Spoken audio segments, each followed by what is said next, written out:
Hello, and welcome to Digital Artcast, hosted by Neill. This podcast is proudly sponsored by Procreate, the most advanced painting app ever designed for a mobile device. We'll be discussing the app a little more later in the episode, as well as giving away a free copy. But for now, let's get started.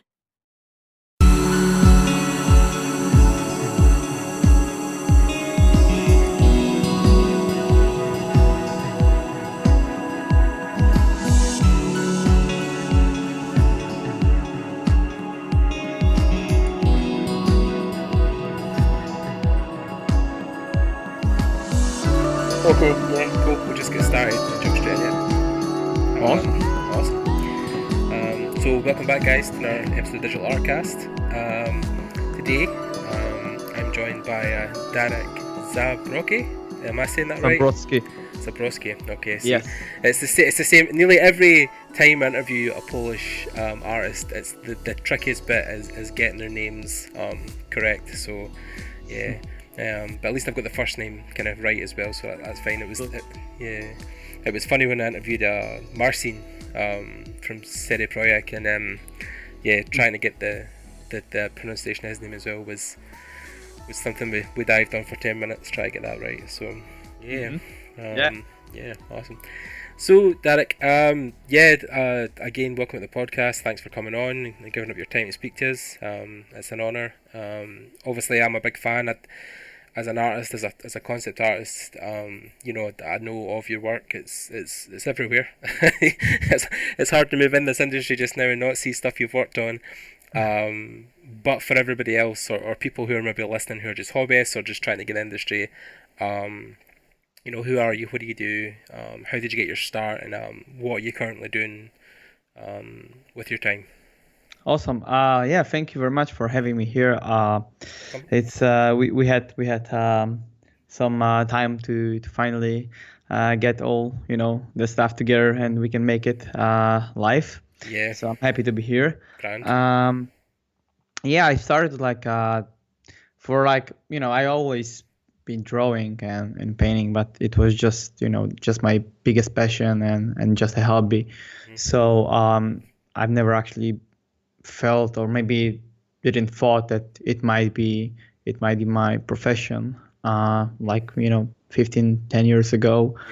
But when I bought a tablet in 2007, I started doing some illustration work, and after a while of practicing just drawing and painting on tablet, I got my first commissions for boarding games or cards for Fantasy Flight games. I think it was one of the first clients that I had contact with, and these were just super small jobs, but it already was work from abroad of Poland. Oh, cool. Which for me it was like a good good starting point, because you earn in different currency, and that's actually helping you earning much more than I could actually do this with the same work in Poland. Especially back then, because the internet was so new. So that was a big step. Yeah, exactly. It's you have to start somewhere. So I think it was a pretty good starting point. Yeah, definitely. Especially I was practicing. And I was still practicing on tablet, so I had a chance to work and actually practice by doing work, which was super cool. Story for me, because I didn't need to spend all the free time on just studies. I could actually do studies by doing commissions. By doing those small works, for a couple of years, I still wasn't really set. I couldn't tell that I was I could live on my own back then and stuff. Just earn enough.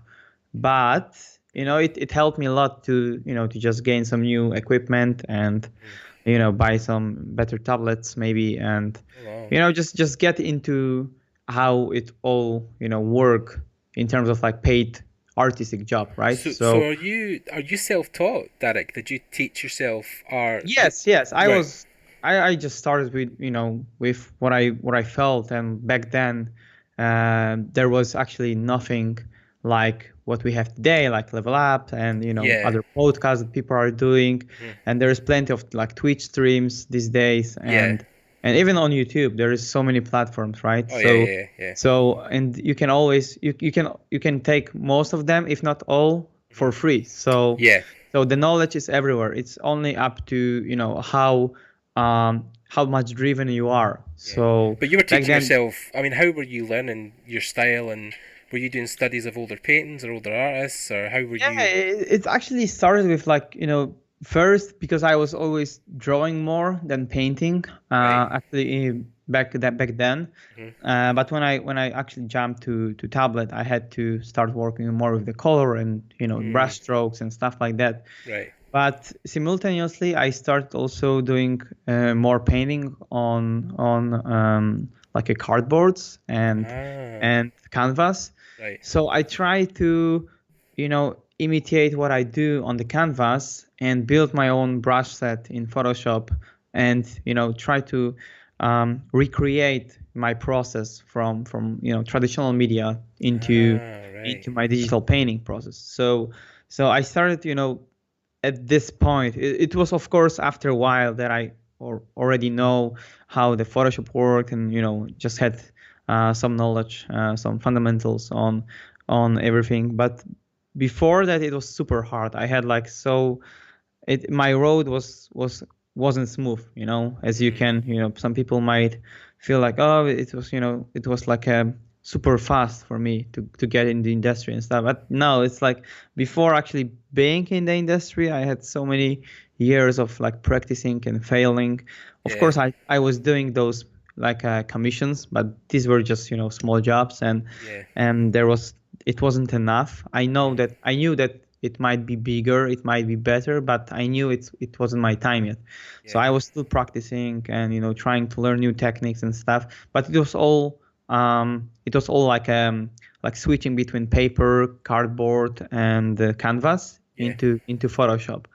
So And that so would I have been had hard as well, like in Poland as well, though, because I mean, as far as I know from talking for a couple of guys who said Project, that it's still painting and drawing is still not seen as a serious career.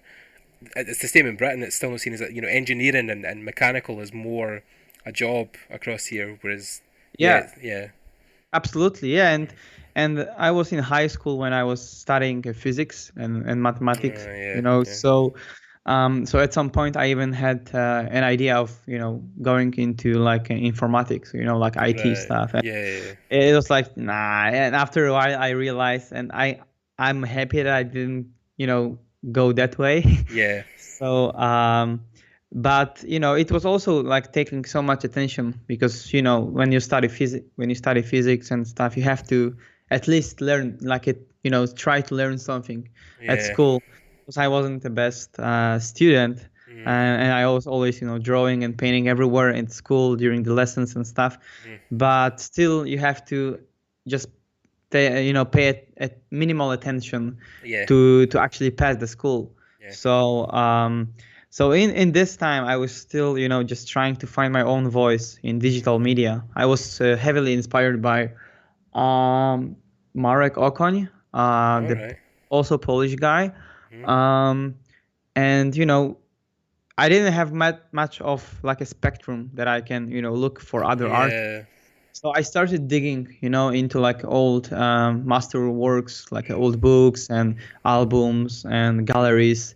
I started doing more research on Google, try to get inspired by other artists, not only digital but also those who are using and who are still using traditional medias. So like. From all older guys such like Sorolla to Bookfish, just the guys that are actually were reflecting what I had in my mind, and how would I actually like to build my style upon that, So I was researching on that, and after being inspired by one person, I started finding more artists, and then how it was how I built my consciousness, and how I started building and trying to grab the mixture of, you know, a bit of from everyone that I was inspired by, and try to create my own voice. So I would like, I try to compile it all into one piece, and that's me, you know. So so being inspired by so many people along the way.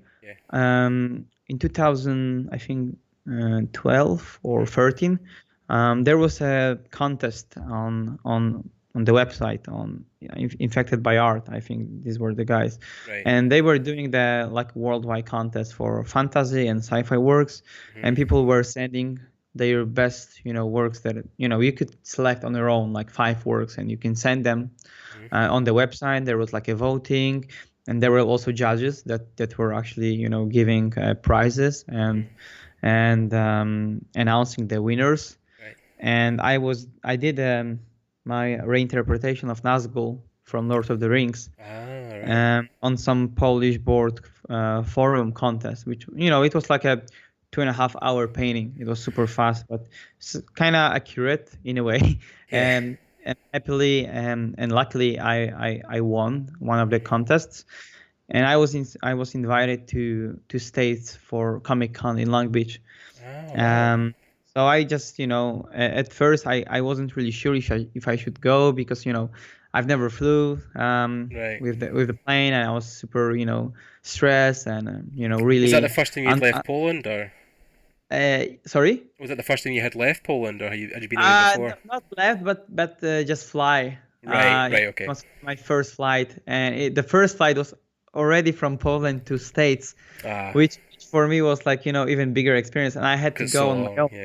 So I was like super stressed, but I decided, fuck it, you know, you live only once, and I just went for it, and I spent like 3 weeks in California. Of course, being also on that Comic-Con convention, and seeing so many people, like, you know, from cosplayers and artists, illustrators, even some concept artists. I was like, holy shit, that world is so, you know, like so big. And I wasn't really aware, you know, living in Poland, I wasn't aware how big it all is, you know. Right now you can feel that, you know, you have like streams of all those conventions, and you also see so many people are coming there. But back then, like 4 or 5 years ago, it was, for me, everything was new. So I was like super impressed by that, and I met so many great artists that I was you know, that I immediately got inspired by. And when I came back to Poland, I said like, all right, I'm doing some small work, I'm doing some commissions, but it's not enough. I actually experience a different level of art, you know, of art world. And I decided to work even harder, you know, like really, really hard, push myself into more of like a professional industry. So I started building my portfolio upon the direction of concept art. And there was also the time that there was ArtStation launching, so I started like posting my work into ArtStation, and of course more, you know, started promoting more and more myself, and also being more active in the groups such as Daily Speed Paint, which really helped me a lot to create like a, you know, accurate, quick sketches that you know, that led to the job of, you know, being concept artist later on. And then I started posting more work and doing more, you know, kind of design oriented work rather than just, you know, reinterpretative illustrations. So I, you know, after a while, like after posting for maybe a couple months, I got the first proposals from studios such as Framestore, Sony, ILM, you know, all of those studios that I could only dream of, you know, before. So I just, you know, I realized that, you know, when you move your ass and you start working hard, it really pays off. Definitely. So I was in intense you know, communications with Ubisoft and Sony back then. And I picked up Sony work in UK. So I went there for in-house for almost a year. And being you know, hired there, in a studio. It was my first experience like that. So, I wanted to try to work on like AAA, studio, on some, bigger game inside of the office, and, within that environment of people that are professionals. So, I just, it was a great experience. And along that way, I also had a chance to work on Assassin's Creed Syndicate. Wow. Back when I was still at Sony. So, just working in the office for 8 to 10 hours, then come back to my apartment and work on Assassin's Creed. So I had like almost a year of non-sleeping, time. And that was like a super hectic, super, it was super exhausting. But after a while, it was like a door opener. And I got the very, important experience. And I cannot regret that right now, and there everything went on like a roller coaster from that point. When I came back to Poland, I set up my company and I started doing more and more concept work. Wow. So I'm freelancing from that point for almost 4 years, only from my own home office. So that's great, and that's really exciting. So you said you're setting up your office and you're working kind of freelance. Are you just have you set it as a company, but it really is just you behind the company name, or do you have people working for you? It's mostly me. Yeah, it's like sometimes I just have a help from some guys. Like there is so many workload during the year. Right. So sometimes I try to get a help, or even like there's like we have a small group of people like helping each other, and some really good buddies. You can always like actually share work and give the feedback, or just do some help on the actual production. So, but it's mostly me. It's I just set up the company that has my name. So just behind it, because officially I'm not Darek, I'm Darius. But Darek is more like abbreviation, and it's already there, so I couldn't actually remove my Darek name anymore. So I just left it as a company name. So I wondered if it was like because we just interviewed, I just spoke to Mark Molnar not long ago, and Mark obviously has Pixeloid, which he set up, which do stuff for film and TV and games, and I think he has 5 or 6 people that work for him, but he's obviously set that up as a studio, that has multiple people that can do projects and take on work. And again, I think there's more and more of those springing up. I mean, I've just finished an internship at Axis Studios in Glasgow, and of course they're set up just the same, but with a lot more people, obviously. But they take on the freelance work that comes in from different studios. When I was there, they were working for Riot. They were doing stuff for League of Legends and stuff for Donny War. I worked with them quite a few times. Super nice guys. I think it's more and more often these days that there are like people they are setting up like a freelance outsourcing studios. And you actually I don't feel actually that you need to be in-house all the time to do design work.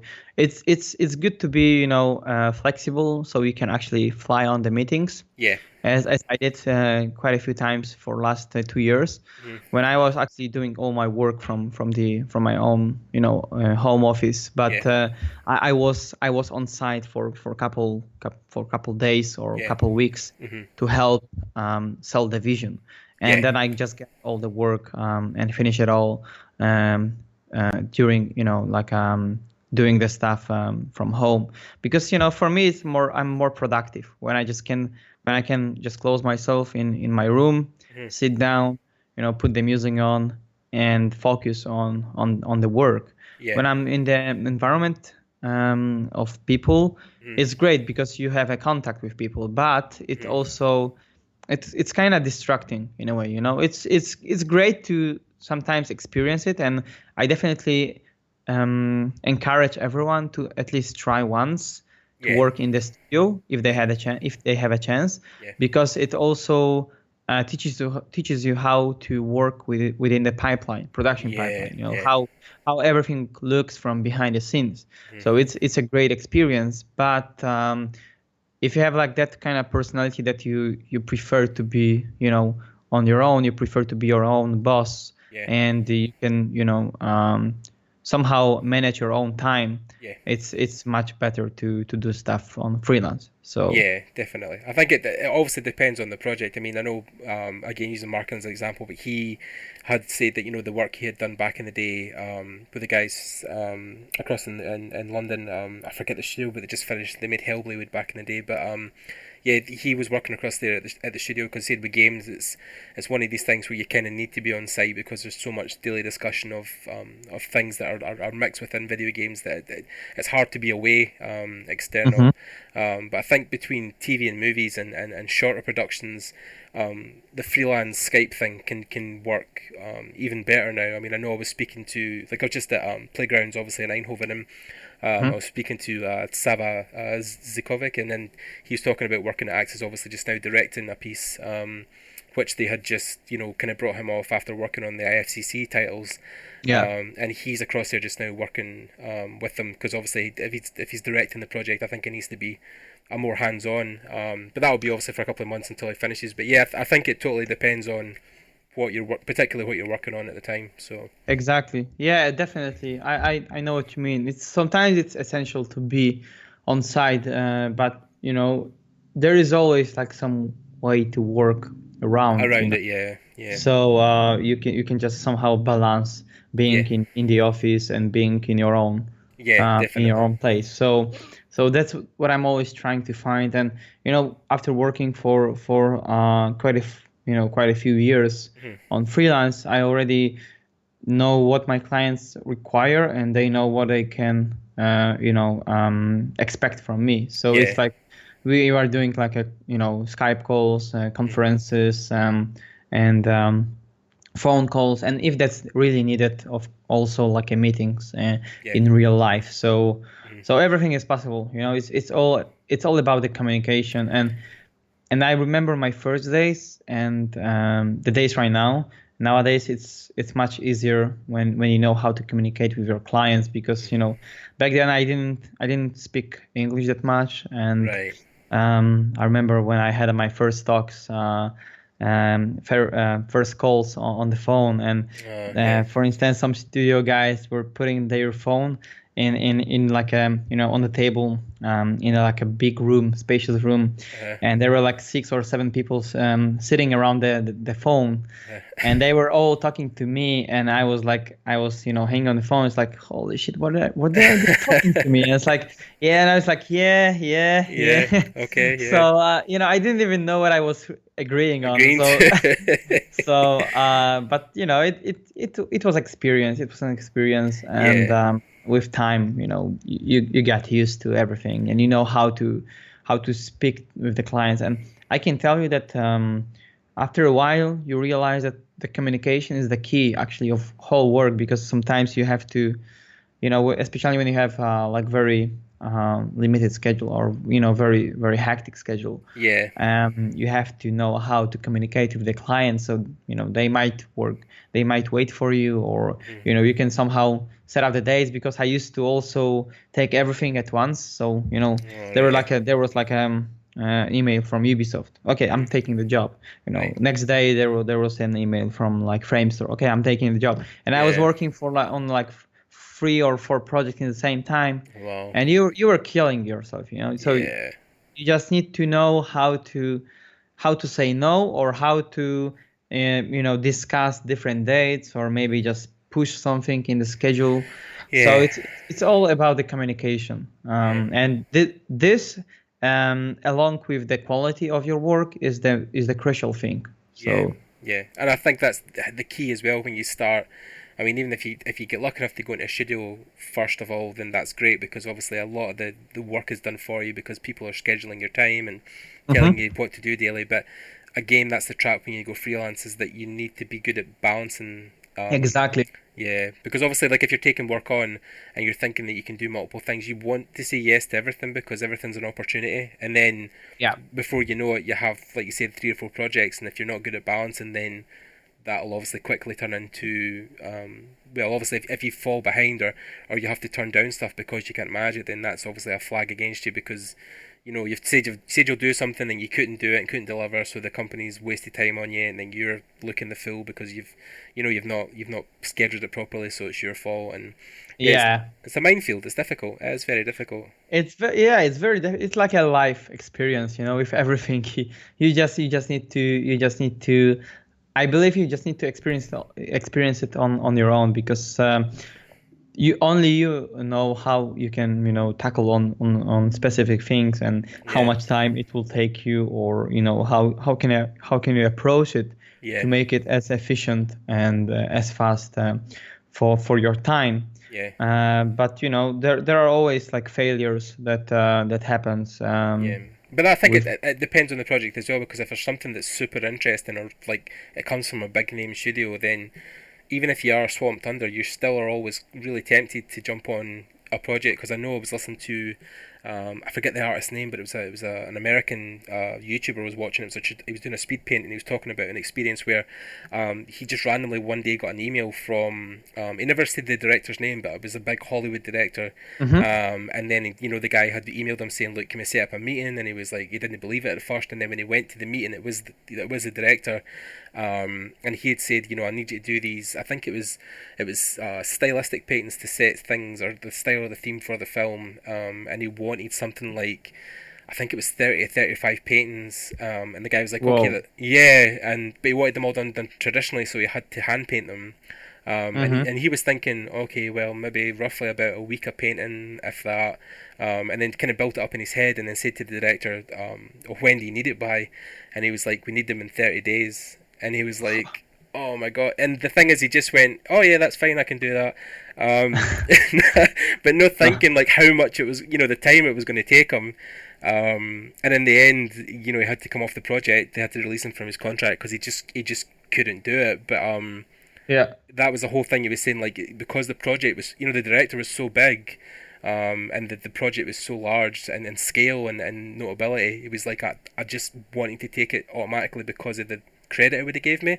No thinking about, I had to deliver 35 paintings in 30 days. Like, you know, it was a big ask. I mean, a painting a day, I think, even for an experienced painter, is a lot. You know what I mean? To do a good painting, I'm talking like something that would actually be worthwhile looking at. So yeah, I think it's even the same, you know, if you get a junior artist and they're looking for a piece of concept art, and if you're not used to producing something very quickly and they ask you to do it maybe in like a day or two turnaround, and you're thinking, well, it's going to take me a week, I think you need to be honest with the people and say, look, you know, 2 days isn't enough, I wouldn't. And if they say, well, that's fine, we need it in 2 days, we wouldn't want to work with you, then you say, well, that's fine, you know, if I can't meet the demands, then it's, you know, if you need to go elsewhere, I completely understand. But I think it is better to be honest up front than risk.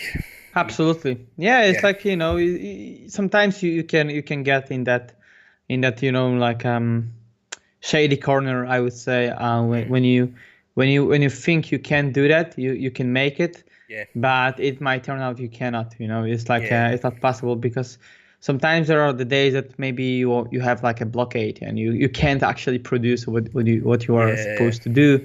So but of course, with the time and with the experience, you are actually able to you know, to kind of predict your timeline and you know, how and everything. So it's much easier. But you know, those days happened in the past for sure, and I think it's kind of unevitable.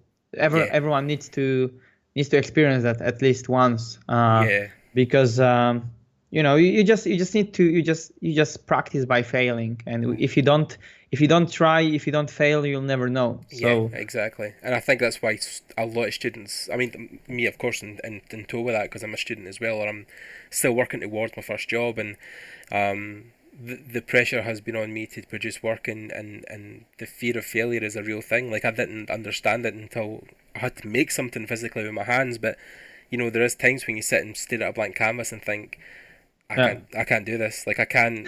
It's going to be crap. Why should I even bother? And, you know, your mind plays tricks on you, and I think it's it's something I've seen even the biggest artists I've known in the world have suffered from. And I mean, there's people I know I've spoke to before, some huge artists that I've been lucky enough to speak to with the podcast, and I talk about, I love your work and I think it's amazing, and they'll say, yeah, my work's okay, and I'm like, no, your work's incredible, and this piece and that, and then like, I was never happy with that, and I never had time to really finish it, and I think from the ground bottom artists to the guys who are working on AAA budget films, it's worldwide, right? And nobody's ever really happy with their work, and absolutely, and that's also what helps you, what keeps you actually, evolving.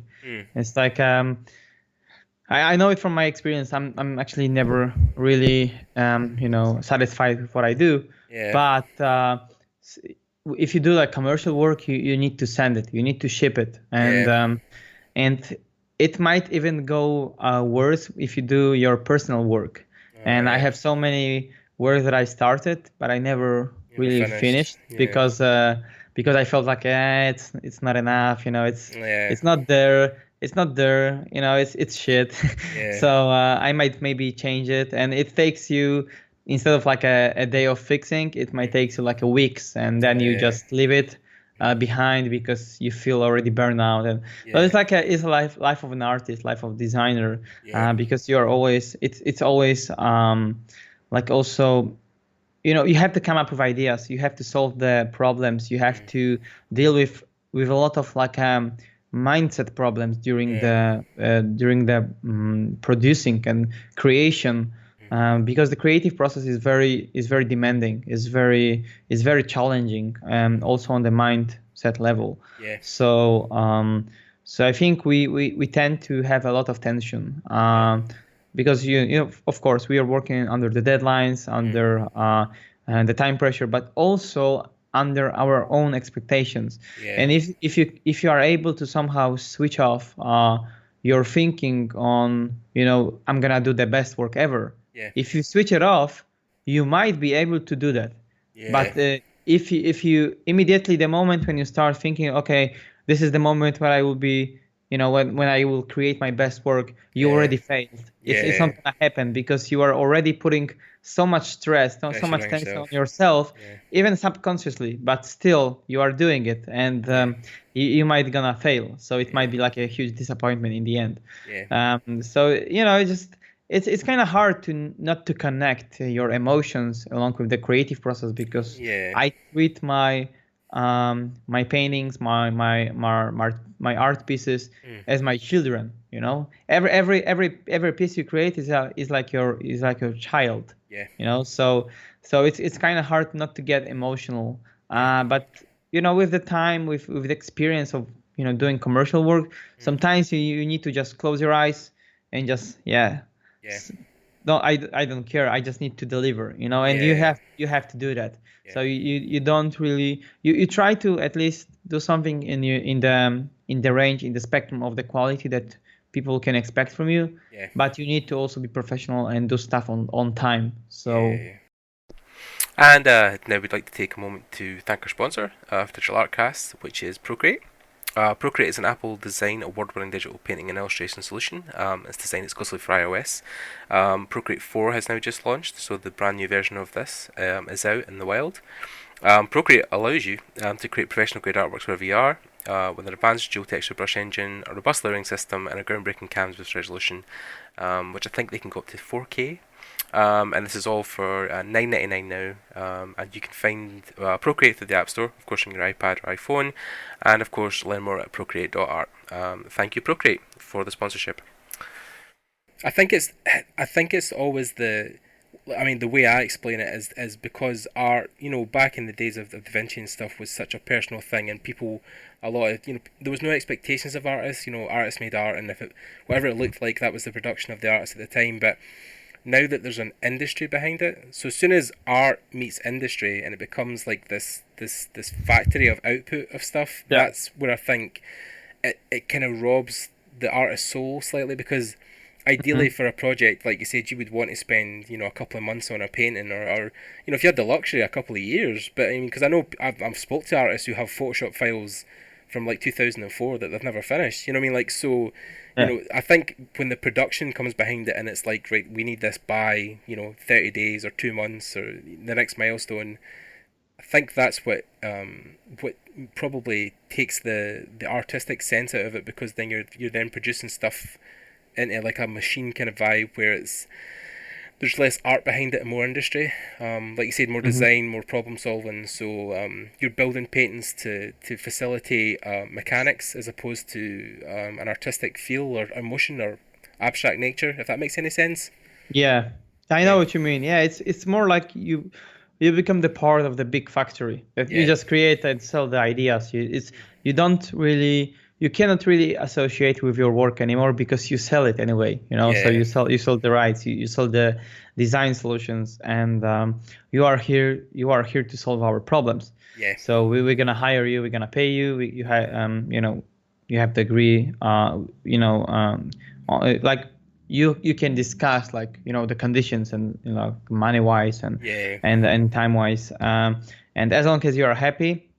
You cannot really get emotional about your work anymore, So it's like a factory, and you just spamming the work. I remember one of the projects lately. I was working with Blur on like a big cinematic.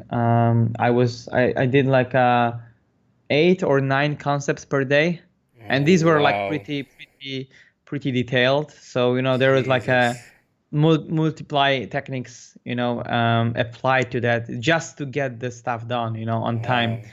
So of course, if you are able to do fast stuff and you are able to keep the quality level, it's only good for you. But on the other hand, sometimes you have a very specific brief or very specific task when you have to design something that really takes time. And there is no place to do like multiply works per day. It's not possible. You can create like rough ideas, but sometimes you need to sit down and really solve the problem. So it's gonna take you a while. But as long as you are efficient, as long as you are as you provide the quality, it's good for you. You are good to continue working with the client, and they will always come back to you. They will always have more work, and it's like with time you build like a strong relationship with your client, because I remember someone told me like a few years ago that there's nothing like nothing like a friendship between the client and you. But after a while I noticed it's not really true, because if you have like some art directors or producers that you really like working with, and they like working with you, it really creates that very strong relationship between both of you, and both sides always want to work together. So it's really important with time to build like a strong relationship by having like a very open and honest communication, and of course keep the high quality content. So it's very helpful, because every job that you are doing for those clients, when you proceed to them, you don't treat it as a work. Right. As long as I don't treat my work as a job, I'm happy. And I try to I try to avoid the moment when I feel like oh holy shit, I need to finish that. It's my job, and I don't like it. It feels like work, there is always so many industries. There is so many different works that are much worse, much harder than what we are doing. Totally. So we can't really complain, and I'm trying to always keep my level of my excitement high. Of course, it's not possible always. Sometimes you have a worse day, or maybe the project is change the direction, or something comes up or occur that maybe might you just feel shit for the day, like everybody's human. Exactly. Exactly. It's like, it's like it's all sits in your mind, but I believe that you have to do as much as you can to keep yourself excited, so your work will be much faster, much more efficient, much better, and you will also be happier, you know. So the whole output will be much more positive. So you know, you can also expect more work from the client. So you know, it's all about that. It's all about, you know, just trying to keep your mindset positive. Sometimes it's not possible because, you know, we experience life stuff every day, and you know, sometimes these are like terrible days. So it might vary from time to time, but yeah, it's you know, it's how you treat your duty. If you try to play around with it, if you try to have fun, I guarantee you that it might really work on like a longer term really nicely, that you don't really feel burnout and you know, kind of washed out of ideas, or you just don't wanna continue on work. You know, it's like that. It's like just building that just that positive vibe around yourself, and maybe try to find some activity that kind of helps you reset your mind. As I swim almost every day, so I try to do as much sport as I can these days. That gonna really keeps me fresh, keeps me energetic, and really reset my mind, and also remove out everything that's bad from my mind, you know, from my brain. Definitely. I think it's a big talk and point just now in the industry. I think, you know, again, not having a ton of experience in the industry, I mean, my internship is probably the closest thing I've had to industry experience, but I'm very active in the community. I've spoke to a lot of people, I've been at a lot of events, and there is a whole thing just now about people being very healthy in body and mind, and mental health being a very high issue, you know, talking about mental health, and you know, obviously, you know, there's things coming from different studios where people have been overworked or underpaid, and I think as long as you keep yourself right, I think the rest will follow. As long as you try probably not to just let either people or studios take advantage of you, and you know your limitations, then you work within them, then you should be fine. I don't think it should be an issue. Like you said, if you're painting, you know, for 7-8 hours a day, but at least you're going outside of that and exercising or playing sports, then it's balancing that. You know, it's bringing that balance back from sitting all day. You're doing something active. So, I think it's very important nowadays to absolutely keep that balance. Because as we said before, as we were talking about like the stress and tension, and also the you know, sitting position, it's all very bad, and it's really affecting our health. So I believe that the sport, and you know, at least just walking around, you just you can even work standing, you know, if you have that. I have for instance a desk that you can just always get higher. I might be a little bit lazy sometimes to just stand, but you know, it's still something like a movement, you know. I read some article about sitting position at work, because you know, actually almost every work these days requires sitting. So I read about some tips on when you can put your phone on the other corner of the room. And when you have to reach to that, you have to stand up. You have to just move your lazy ass, you know. So it's really, it's like very like simple and small tips, but these are very effective, you know. So because like you said, I mean, especially for us, I mean, I think there's a whole generation of people with really bad backs because, you know yourself, even with a Cintiq, you know, if it's angled on your desk and you have to lean over to paint. Absolutely, I hate Cintiqs, man. I hate Cintiqs. Really? Wow. Yeah. And so, what are you using as your kind of daily driver? Do you have a tablet Just Intuos. Wow. Really? You're not even using? Yeah, just Intuos and free screens. So. Wow. Yeah. That's crazy to me, because I mean, I used to think that like the Cintiq was the professional level entry thing. Like you had to have one of those to professionally make good work. Nah, really? Oh, wow. Yeah, it's great equipment. It's very nice quality, but it really hurt my back. So I was using it at Sony, and I remember when they proposed us to I think to have it also at EA, and it's like, nah, sorry, I don't want to have it.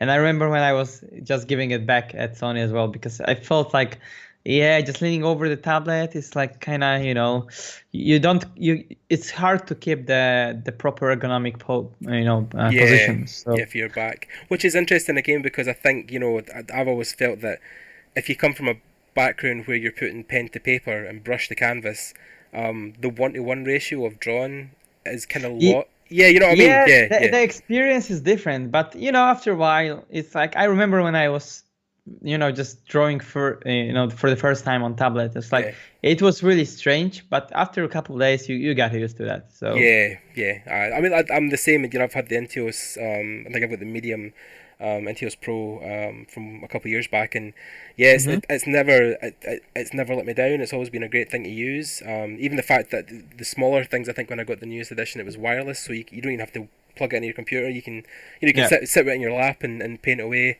And I actually prefer that. But again, like I was just looking at people with Cintiqs thinking, oh well, that must be the next step. Once you get to professional level, you get a Cintiq and you start painting like that. But yeah, that's that. And again, your stuff, I could probably never tell that you were just using the tablet on the desk, because your stuff obviously is superb. But I think it's not about equipment. Yeah, it needs to be stable. It needs to be stable, and you are good to go. So I mean, there's people, I think, even I'm trying to think of a good example, but I mean the one that's coming to mind is Kim Jong-ji from Korea, from South Korea, and he is mostly just pen and paper, and all he needs is ink and a bit of paper, and he can make some of the best artworks in the world. And it's no fancy screens or Cintiqs or and I think sometimes even with the Cintiqs, I feel sometimes you lose a bit of a part of your artist kind of soul. I mean, I know I was having this discussion with my guy Matt Gazer that I interviewed a couple of years back, and he was talking about when he went to, I think it was an event up in Los Angeles, and they were doing a life drawing session, but the model was in the middle, but all the guys who were doing the life drawing round about him all had Cintiq screens.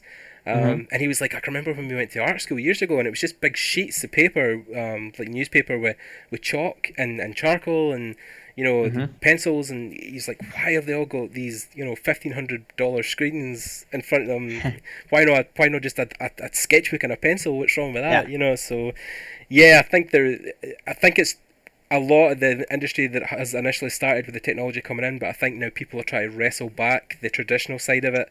Absolutely. Especially with like Photoshop's tool sets. I mean, you can see now like the wet mix brushes that they're trying to now recreate the artist tools 1-to-1 with physical media. I mean, I know even a guy who does illustrations for magazines, but he mixes his colours traditionally. He's actually got a plugin that gives him a palette board in Photoshop, so he can mix colours live, which I find crazy, because obviously with your colour wheel you could just pick a colour, but he still finds solace in mixing colours live on a palette, which is crazy to me. But it's good that I think people are trying to wrestle those skills back and make stuff traditionally. And then again, me as a student, I think it's something that a lot of people still teach us, even because we do some 3D modelling. But we had a talk not too long ago from a guy who is a really high level sculptor in Britain, and does a lot of sculpts for museum pieces, and he was talking about the need to be able to learn sculpture with your hands before you even go into 3D on the computer, because it builds a foundation that absolutely it's like the essence of the forms, and how you can feel creating the forms in 3D is really cool. I actually had some quick, like very short experience with the sculpting in clay, and I have to tell you that it's super nice. It's like if I wasn't painting and drawing, I probably would just sculpt. So and I think it's the sculpt element brings the play back in it, like the fun. Like it's kind of like when you're a kid and you're younger and you play with your plasticine or absolutely kind of stuff. So and I think the foundations is, and I see it in 2D as well. I mean, I'm totally a victim of it, of neglecting foundations. So like a good build in perspective and tone, color, light, all the stuff that people try to skip over to just paint the cool stuff from Assassin's Creed. You know what I mean? Like people look at your paintings and go, oh, I want to paint like that. I'm going to paint the big cool building and the guy like swooping down from and then they finish it and go, doesn't quite look like, Derek's. I wonder where I missed out. And, they don't see the years you've spent drawing the grid lines Exactly, yeah. out. It's like people see the results, they don't really see what's behind it, Yeah. Something that you can maybe do accurately within an hour. Yeah. It actually took you so many years to be able to produce it. And, like, I still have so many problems with, like, when I do something that that I just feel like it might go fast. Yeah. It might just fail, and there's always like that. It's never gonna be perfect. You will always have some problems with you will always have some obstacles to during the creative process, because it's changes all the time. Yeah. So you need to be only just I think it's really important to stay calm and chilled about it, because it will happen on every level. I'm pretty sure that the biggest, like, old master, they were also having problems, and they were also having the worst days and like art blockades and stuff like that.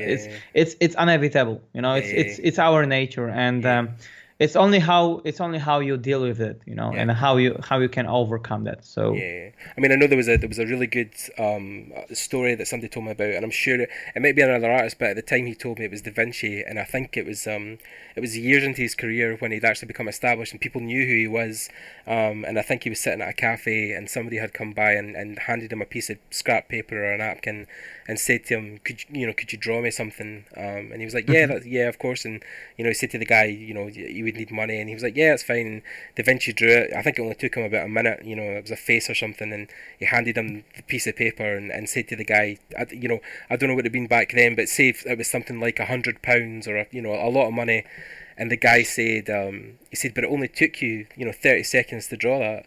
And you're wanting this money. And Da Vinci said, and this is the line, he said, yeah, it took me 30 years to learn how to draw that in 30 seconds. Exactly. Yeah. Which is like, it's totally like, you're like, of course, like that totally rings all the bells. I exactly know what he's talking about. And it's the same, like you say, you're doing 7-8 concepts a day for Blur, great, but it's taking you nearly maybe 10 years to get to that point where you can absolutely. When you first started, obviously, you were sitting for ages and just try to draw a straight line, and then people don't see that part. That's the part that people miss.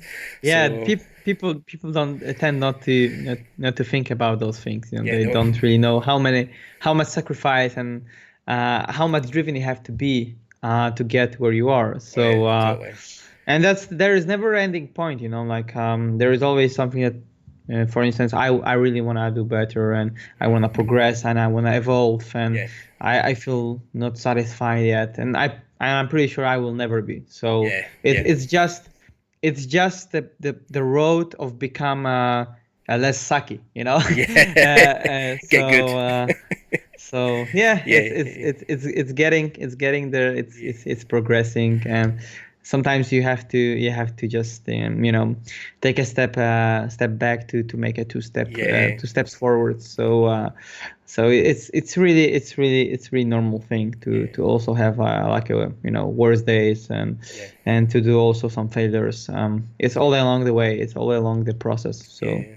And then again, just as we close up, because we're kind of approaching an hour, but talking about students and learning in the process, we couldn't not talk about your involvement in the Level Up community. If people don't kind of know about it, I mean, I'm sure there's a lot of people who are students or hobbyists know what Level Up is, but how did that come about? What was it? What was the kind of driving force behind making it? Like I said, I know we talked about this before we started the podcast, but we talked about why I started this was to give back to people, to help people ascend, to understand how the industry works and how they get into it. So was that a similar thing? Were you looking to kind of give back to a community? It was actually in that time when I knew that I won that contest, and I was about to go to States, right? And I knew that there was the guy, the Wojtek, right? And he was in States like a few months back before me. Mm-hmm. And I approached to him because I had some questions. What was the trip, and what kind of preparation should I be ready for, and how much money should I take, and what kind of stuff can I expect.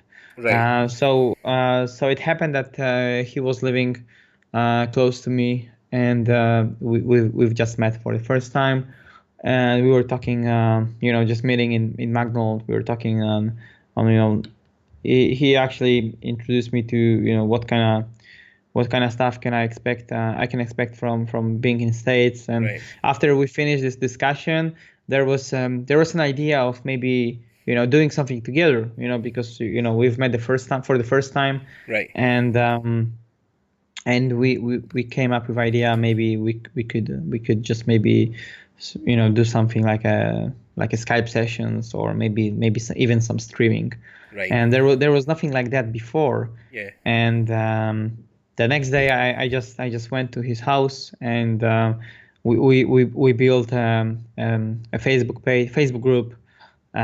We made a logo for Level Up, and from that point we just started the group, and within a few days we had like I think a thousand and a half users already. Wow. And there were like 100 people coming every day, and it's like it kept growing. We decided to do a first session on YouTube, and we did like a few podcasts before we decided to start inviting the guys that are more experienced than us, and they are our inspirations.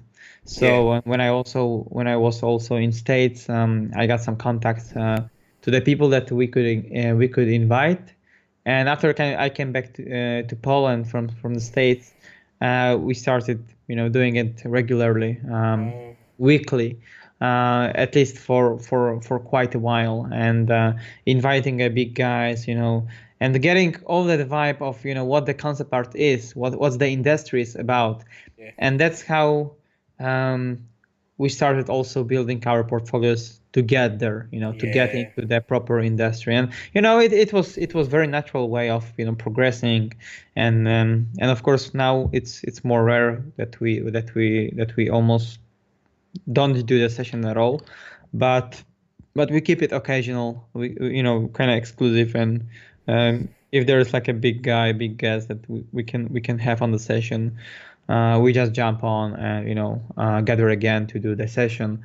But it was definitely a good approach to, we didn't really expect that it's gonna grow that much, because now it's more than 120,000 people, so we didn't really expect that it might get that big, and it really might help us get into industry not only by just doing work, but also knowing how the industry look like from behind.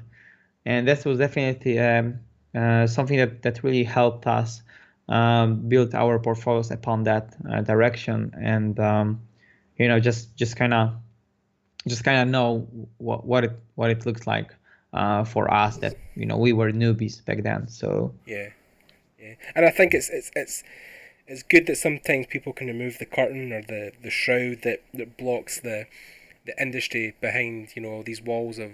I mean, personally for me, when I first wanted to leave my job at 26. I was collecting art of books. So like I think one of the first ones I had was the art of Skyrim. So the Bethesda studio artists that had worked on Skyrim, or the art they had produced for that, and that was the idea. I was like, oh, these are really cool paintings and illustrations, and I bet I could do this as a job, because I drew and painted back then as a hobby. But learning now, the couple of years I've been doing it, 5 years now, and learning how the industry actually works, and how hard you've got to actually, how much you've got to give to get your first chance of working. I think people see it as a kind of rock star lifestyle. Like, I mean, I know they were talking about it, and similar to when like comics became a big thing back in the day, and everybody wanted to be a comic book artist because you get to draw superheroes all day and it's super easy, and you're getting to draw Batman and blah blah blah.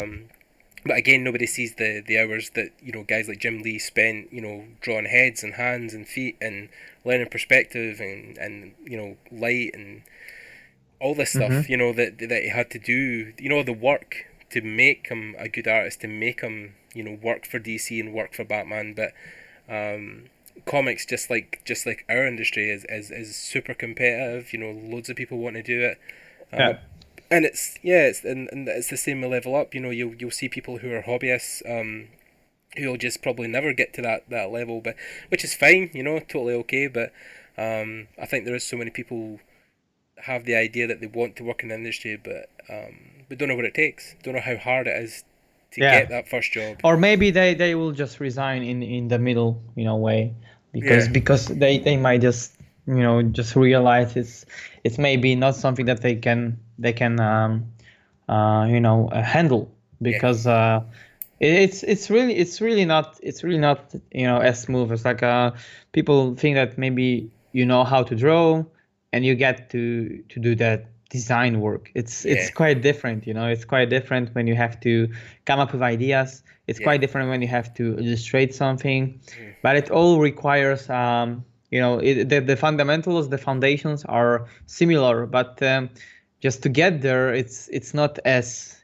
straightforward. There are so many things that might happen along the way to get to the to do the stuff. The end result. So it's really unexpected. It's like I didn't really put any pressure on myself when I was building that portfolio on ArtStation a few years ago. I didn't put any pressure on myself. I just kept doing stuff, and people tend to like it, and then the clients came. So I think it's always better to stay grounded, to stay calm, and to do the stuff that you really feel, rather than I'm gonna work on this project or for this client, and it's like I'm gonna you might succeed in that approach, but don't get like disappointed if you fail, because if you don't take a job at a certain studio, you might be someone who the client from other studio will gonna hire.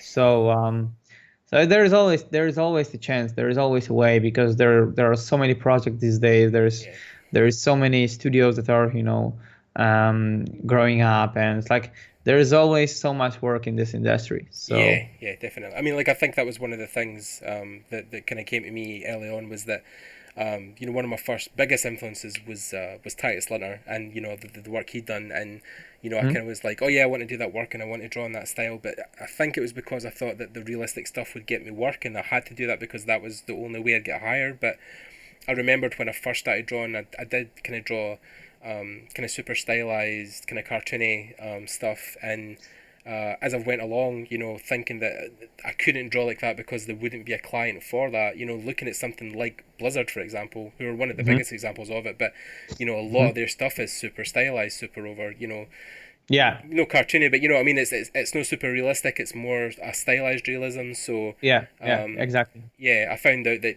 I think that was the key for me, was finding that I do have a style, and that there is a job for that style. So I think if you're talented in any style, you will eventually find work. It doesn't matter absolutely what you do. So yeah, definitely.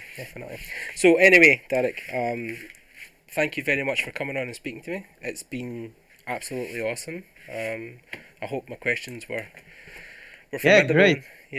Great talk, man. It's like we had really hard time to find finally the day to do that, but I don't regret that we finally made it. It was really cool, and thank you very much for having me it was an honor here. Really cool podcast, and I wish you all the best with your projects and with your road, and thank you, man. I think we will meet somewhere. So hopefully we were supposed to meet this year, right, on the playground. I couldn't make it. Maybe next year. So I'm hoping to. The plan is next year I'm going to try and either go to CTN in California. Or BlizzCon, one or the other. So I'm deciding what's going to be. I think CTN might be the better idea because there's more portfolio review industry stuff there. So I think it might be a better suit for my style and then stuff I'm wanting to present in my portfolio. So that's the plan. But in between then, I think I'm going to jump into. I think I'm going to buy my ticket for IFCC soon, and industry workshops this year. So nice. Hopefully, if you're at one of them, we'll catch up. So yeah. Just in closing, where can guys find your work? Where are you in social media? ArtStation, I take it, stuff like that. Mm-hmm. Yeah. So you have an ArtStation, you have a website, yeah. Yes. Should I send you the links or? Yeah, that's fine. I'll put them all below so people can find where your stuff is. Awesome. Yeah, cool. And then thanks for coming on, and speak to you later. Okay, guys. Awesome. Thanks for tuning in again. Much. Oh yeah, you're welcome, man. Yeah, thanks for tuning in, guys. Stay on the podcast to check out more of the people I've interviewed, and also if you leave a comment below or like our comment, we'll also organise a Procreate code for you guys for iPad. We also give one away every month with every guest we have, so just leave a comment below, and see you guys later. Okay, bye. Bye.